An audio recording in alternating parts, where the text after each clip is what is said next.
میرے عزیز، انسان کو سمجھانا کوئی آسان تو نہیں ہے نا۔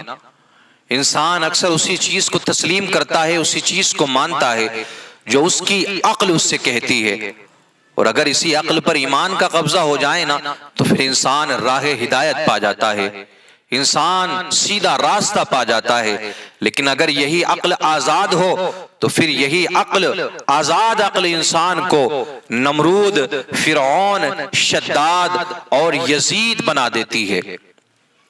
اسی لیے اللہ رب العزت نے لوگوں کی ہدایت اور ان کی رہبری کے لیے اس دنیا کے اندر بے شمار انبیاء کرام کو مبعوث فرمایا، اور اللہ نے تمام انبیاء کرام کو معجزات کی طاقت و قوت عطا فرمائی۔ سلسلہ نبوت ختم ہونے کے بعد اولیاء اور علماء کو لوگوں کی ہدایت اور رہبری کے لیے کرامات کی طاقت و قوت عطا فرمائی۔ آج تو میرے عزیزوں یہ ہم مسلمانوں کی نا کم نصیبی ہے کہ آج کوئی بھی صاحب روحانیت اور ولایت اور بزرگی والا انسان ہمیں دکھائی نہیں دیتا۔ ولی ضرور ہیں آج ہمارے درمیان میں موجود، یہی تو وجہ ہے جو دنیا اب تک یہ ٹکی ہوئی ہے، اب تک قائم ہے، ورنہ تو اس دنیا کو کب کا ختم ہو جانا تھا۔ یہ انہی اولیاء کرام کے قدموں کی برکت ہے جو آج تک یہ دنیا محفوظ ہے۔ ولی ہیں ضرور لیکن نظر نہیں آتے۔ کل تک جو ہمارے درمیان چلتے پھرتے نظر آتے تھے یہود و نصارہ کہ جو عقل کے پجاری ہیں، جو عقل کو مانتے ہیں، عقل کی بات کو تسلیم کرتے ہیں، انہی کے مقابلے میں ہمارے بزرگوں نے، اولیاء اللہ نے کرامت کی طاقت و قوت کو پیش فرمایا۔ تاریخ کو اٹھا کر تو دیکھیں آپ کہ اولیاء اللہ کو رب کریم نے کتنی طاقت اور کتنی قوت عطا فرمائی ہے۔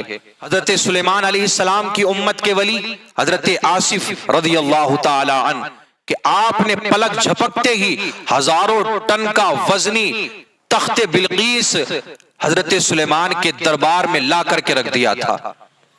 یہ طاقت نہیں ہے تو اور کیا ہے؟ یہ اللہ نے کرامت عطا نہیں فرمائی ہے تو پھر اور کیا ہے؟ رب کریم نے اپنے ولیوں کو بے شمار کرامتیں عطا فرمائی ہے۔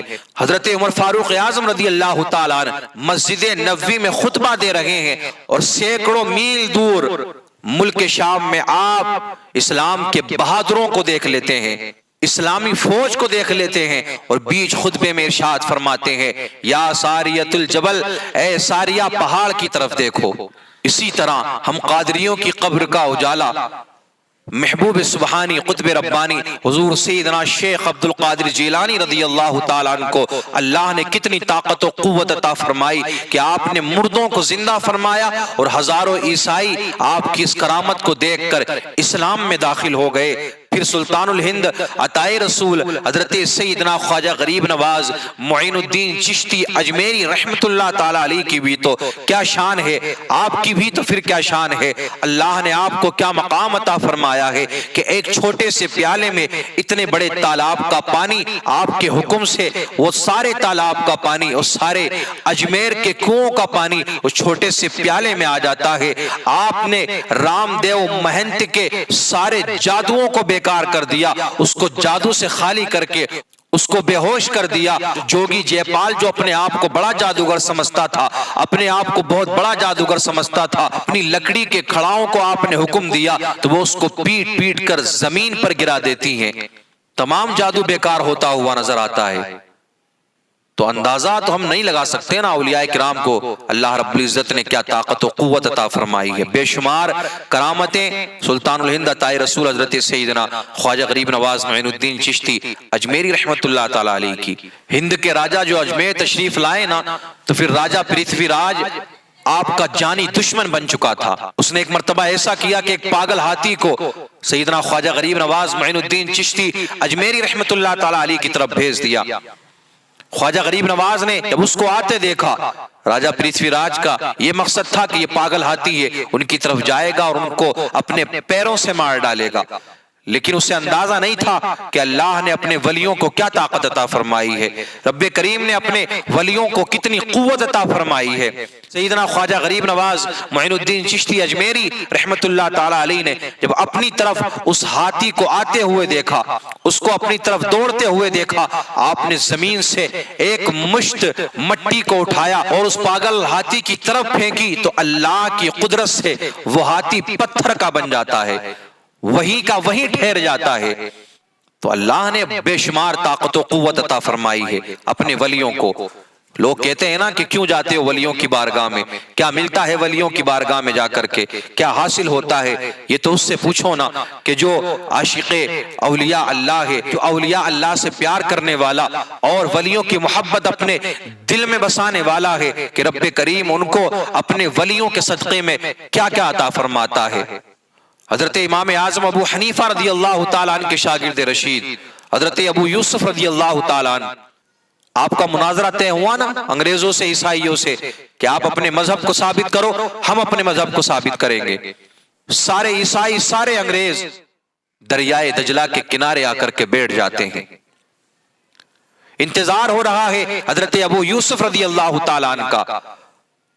کیا دیکھتے ہیں کہ ایک شخص سامنے سے چلا آ رہا ہے اور اس کے پاس میں مناظرہ کرنے کے لیے کتابیں موجود نہیں ہیں، کتابوں کا کوئی انبار لے کر کے نہیں آ رہا ہے، بس ایک مسلح ہے جو کاندھے پر پڑا ہوا ہے، وہ چلا آ رہا ہے، بیچ میں نہیں رکتے ہیں، پانی پر چلتے رہے، دریا میں چلتے رہے، چلتے چلتے جب بیچ دریا میں پہنچے، آپ وہاں مسلح بچھاتے ہیں پانی کے اوپر اور اس کے اوپر بیٹھ جاتے ہیں۔ آپ فرماتے ہیں اب آؤ، کس کو مناظرہ کرنا ہے، کس کو اپنا مذہب ثابت کرنا ہے۔ اللہ اکبر کبیرہ۔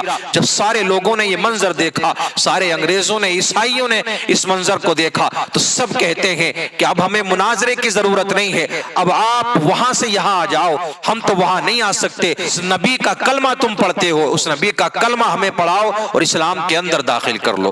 ہم نے مان لیا ہے کہ اسلام ہی سچا مذہب ہے، اسلام ہی اچھا مذہب ہے۔ تو یہ تو کچھ چنندہ کرامات جو میں نے آپ حضرات کے سامنے رکھی۔ اسی لیے ولیوں کو نا میرے عزیزو کبھی ہلکا نہ سمجھے۔